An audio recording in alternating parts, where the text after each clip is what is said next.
Hi, this is Joe Serta, President of NAIFA-Indiana, welcoming you to the August edition of NAIFA-Indiana This Month, your video newsletter. We're in the middle of the dog days of summer, as exemplified by the current edition of Advisor Today, but in spite of the heat, your professional organization has been hard at work.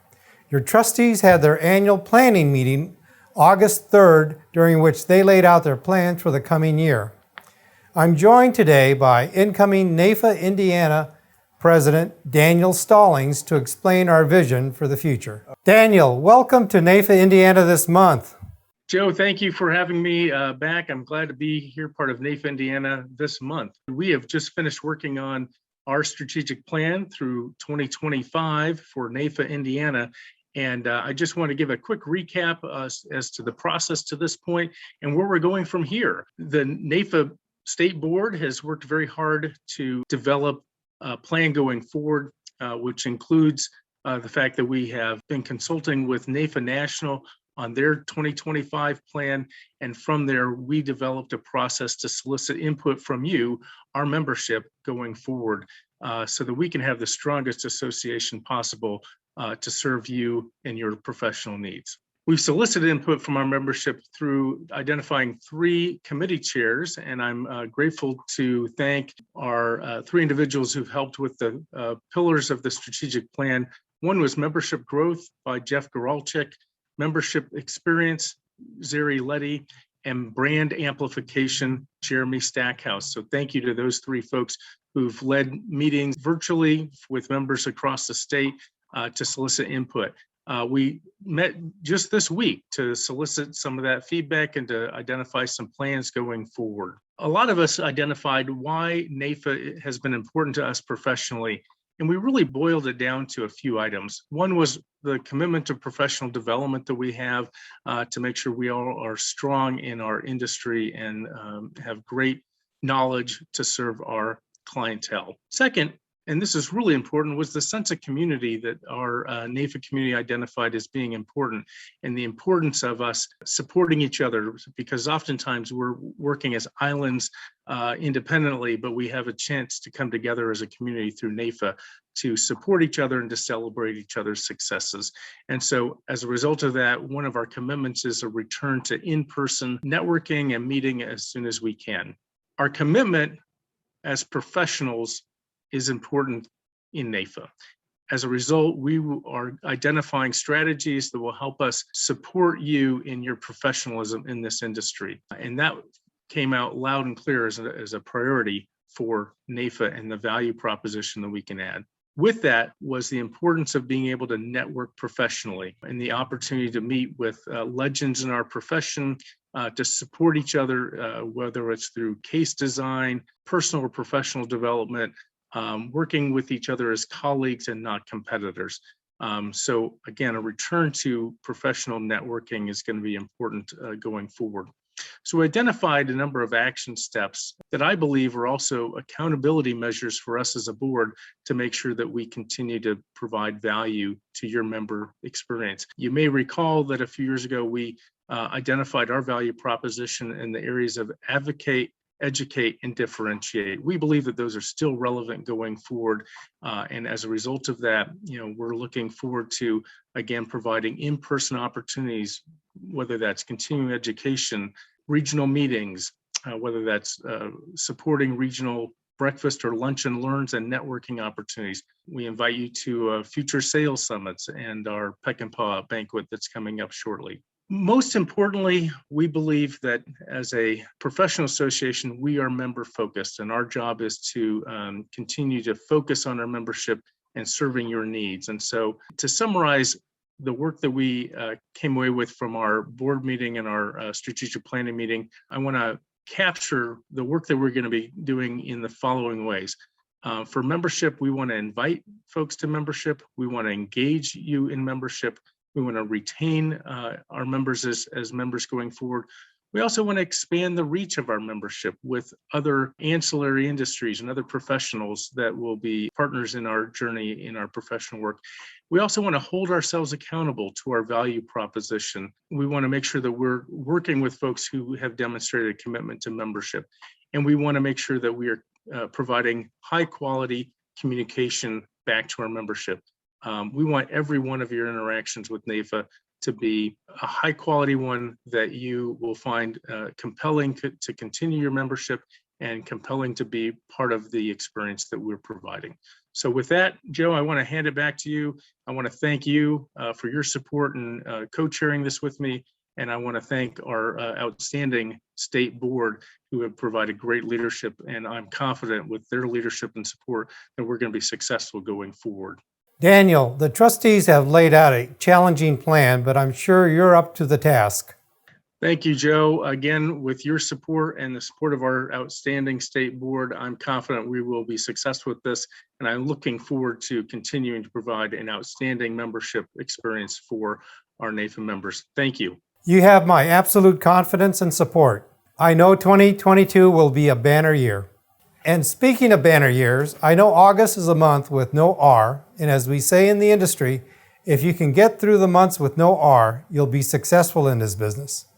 Here to help you get through the dog days of August and have a banner year for your business is NAIFA-Indiana trustee Marlone Hall with a sales tip. Marlone, welcome to NAIFA-Indiana this month. Thanks so much for sharing your best sales tip. Thank you, Joe, for having me, and thank you, NAIFA-Indiana, for having me this month for the sales idea.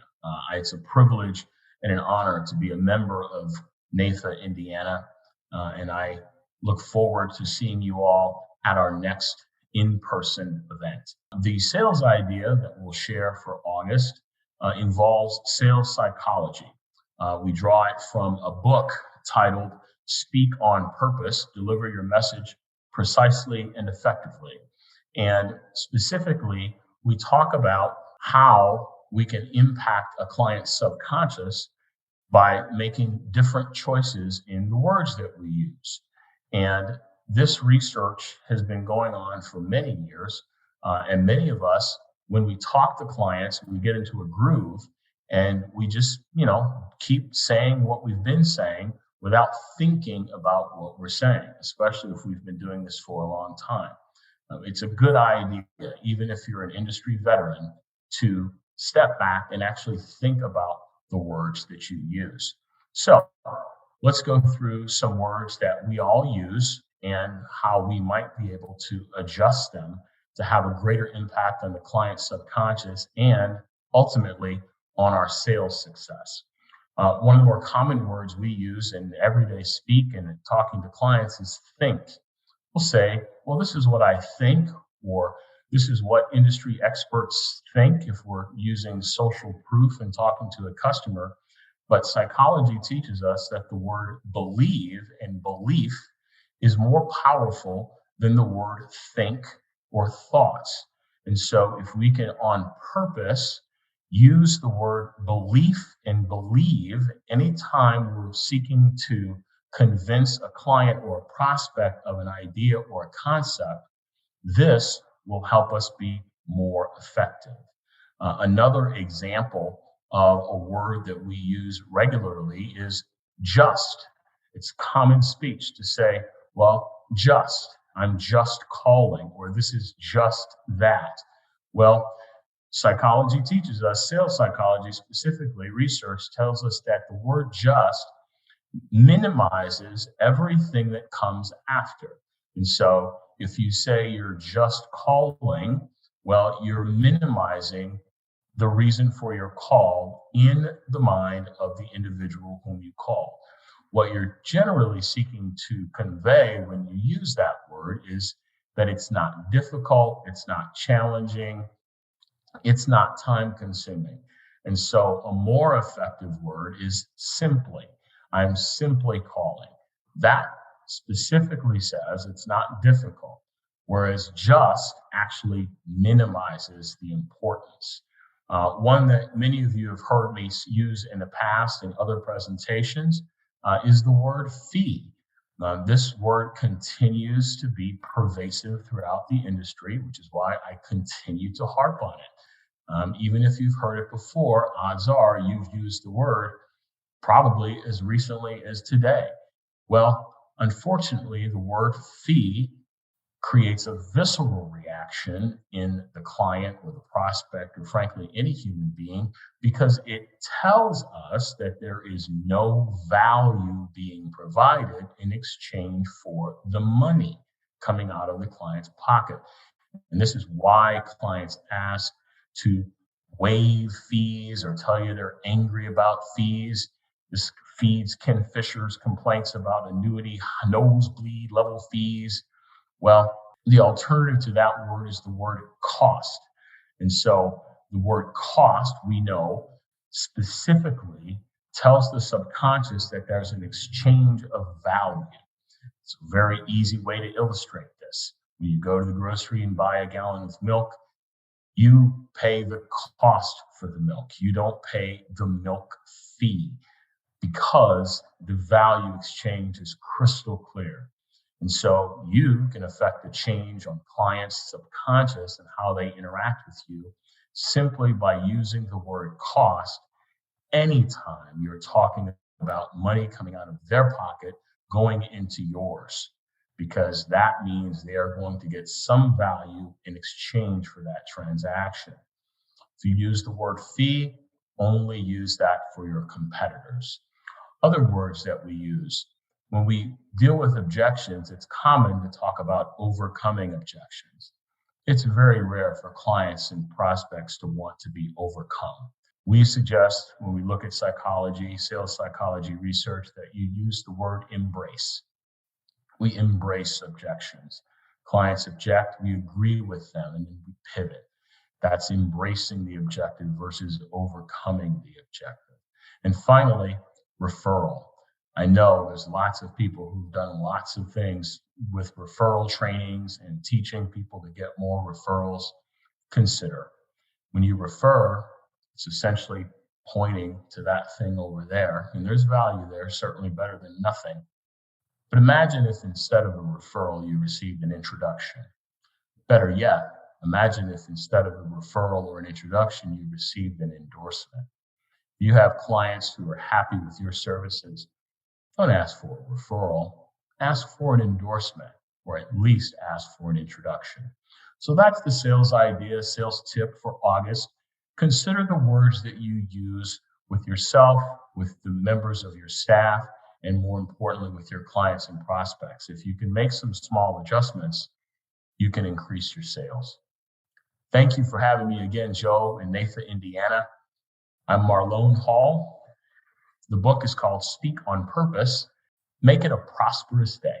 Marlone, those are great tips. I'm sure many of our members will be able to use that today. Thanks for sharing with us. Thank you for having me.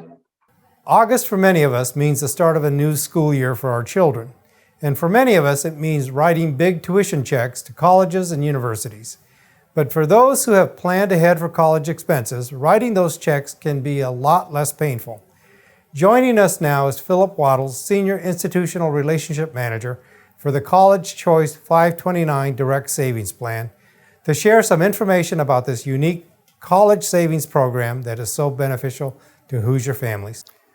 Philip, welcome to NAIFA, Indiana this month. Thank you for having me.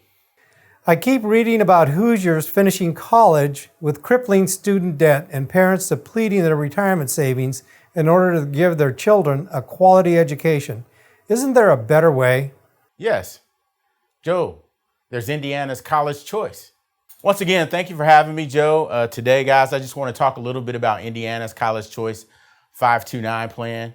And honestly, today we're just going to talk about some simple things that I think we need to all be aware of as we move forward and going into this great school season. Obviously, the average cost of attendance continues to increase, which is why I think this is a beautiful tool to add to your toolbox, right? I think it's critical that we explain to our parents that that tuition continues to go up, and we don't see that trending downward anytime soon. Almost 60% of students in our state are leaving with some type of student loan debt. So we want you to be aware of that. And then I think one of the biggest caveats that we don't talk about is only 33% of kids today are graduating in 4 years. So guess what? When you're talking about a financial plan, really you need to be talking about a 5-year trajectory of some type of cost today. So that's something to really pay attention to as you sit down with your clients and you're talking today about the College Choice 529. But at the end of the day, I think the main message I want to tell everyone is saving any amount can help promote expectations of attending and completing post-high school education, and saving any amount can also help potentially reduce or eliminate the need for costly student loans. And that is the main message of College Choice 529. Obviously, when you sit down with your clients, I think the biggest jet fuel for the College Choice 529 is Indiana's great tax credit. And so let's talk about that a little bit, just so we really understand how that will affect most of our families. That is $1,000 credit per household. So let me explain that in detail. Obviously, if you file jointly, you would receive $1,000 credit. If you are a single filer, you would receive $1,000 credit. However, if you are a married couple and you file a single each, the most the state will credit you back is $500 each. And that has been a recent change. So I just want you guys to be aware of that as we move forward.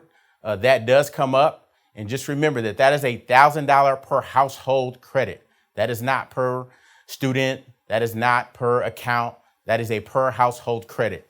I think another thing I want to make sure that everyone understands is you do not have to be an account holder to receive the Indiana state tax credit.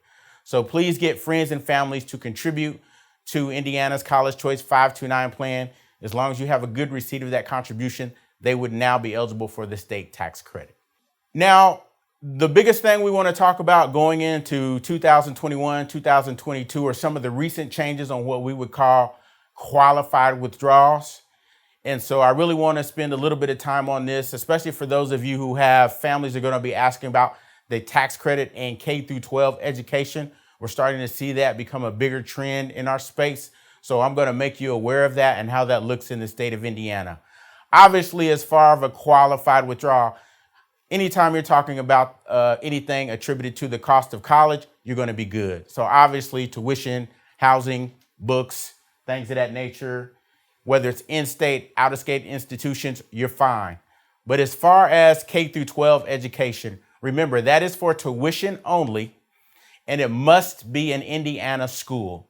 Okay, so for example, if you live in Clarksville and you send your child to a private school in Louisville, Kentucky, now the state has the right to recapture that state tax credit. And so please read through the disclosure language so you understand what the state means when they say they have the right to recapture the state tax credit. We recognize federal legislation when it comes to a K through 12 qualified withdrawal. Just understand, though, in the state of Indiana, they limit you to a Indiana state school. If you go out of state, the state reserves the right to recapture the state tax credit. The last point I want to make is the lifetime $10,000 per beneficiary for student loan repayment. The state has deemed they also are allowed the right to recapture that as well for the state tax credit. So what that means is we recognize it federally. However, in the state of Indiana, if you use it for the lifetime $10,000 repayment per beneficiary, the state reserves the right to recapture the state tax credit. So it's very simple. You may not want to use the College Choice 529 for the lifetime $10,000 student loan repayment. I may tell you at this time, maybe you look at a different plan only for the fact that the state does the right to reserve the state tax credit in that particular withdrawal. So once again, good luck everyone this year. I really want to thank Joe and NAIFA for having me again. You guys are some of our biggest fans and we really appreciate you supporting the plan. This is my information. Feel free to email me or call me if you have further questions. I am happy to send you direct brochures or even come out and present to groups. Also, we have a colleague of mine by the name of Patty Avers. She promotes the advisor plan, but just understand that I am the direct plan contact. So once again, I want to thank Joe and NAIFA for having me, and you guys have a great day. Thank you. Thanks, Philip. That's great information. I'm sure our members can use it to help Hoosier families everywhere. As you all know, NAIFA's goal is to advocate for and educate its members in order to differentiate them from their competition. To that first goal, here is a video compilation of NAIFA's virtual congressional conference.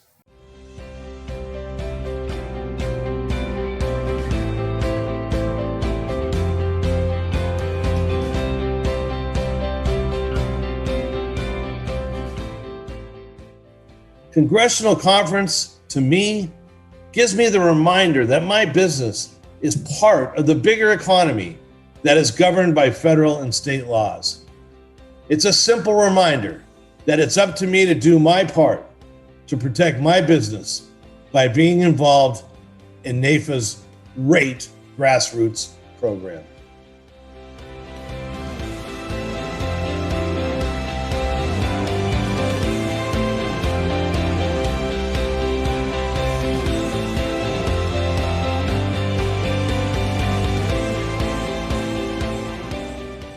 Being a small business owner and an employer prepared me to be a better senator. I've been in your shoes and I know what you need to succeed. There's so much that we do in Washington that can have impacts on the work that you're doing out in the field, but we may not know it. I don't know how many members of Congress are actually experts on the insurance industry. And so it's important we hear from people who are on the front lines, who are on the ground. The National Association of Insurance and Financial Advisors does incredible work advocating for policies that encourage sound financial planning, as well as representing financial professionals across Illinois and the country.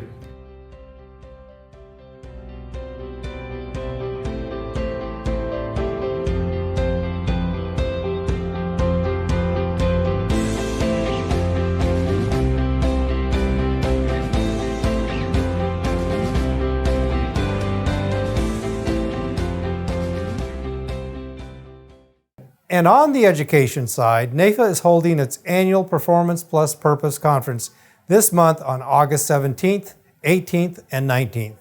They have lined up a great group of speakers, including well-known television correspondent Dana Perino, Holly Hoffman of Survivor fame, and Hall of Fame speaker Jason Hewitt, as well as breakout sessions for every interest. Go to NAIFA.org to register. There is a significant discount if 10 or more of you register together. And don't forget our upcoming NAIFA-Indiana events. On August 26th, we'll be having our annual NAIFA-Indiana golf outing at Golf Club of Indiana in Lebanon. We'll check in at 8 a.m. and have a shotgun start at 9 a.m. Lunch and awards will follow 18 holes of golf at approximately 2 p.m. This is going to be a memorable event, so we've arranged for a photographer to take pictures for all foursomes to add to your memory books and to share with your clients. This is one of our major fundraisers, so if you're going to play a round of golf this year, make it this one. Go to NAIFA-Indiana.org to register. On September 16th, we'll be hosting another of our 4-hour continuing education sessions starting at 8:30 a.m. Topics will include life insurance, an essential planning tool by longtime MDRT producer Paul DeCourcy, special needs planning by the nationally renowned Gordon Holmes, and planning for business owners by Aaron Miller. This will be available both in person and virtually, but seating will be limited, so register early by going to NAIFA-Indiana.org. On September 28th, we're going to have our, are you ready? In-person annual meeting at the Bluffs at Connor Prairie in Fishers. We'll have our annual meeting from 3 p.m. until 4:30 p.m., where the trustees will report to the members and will elect our officers for the coming year.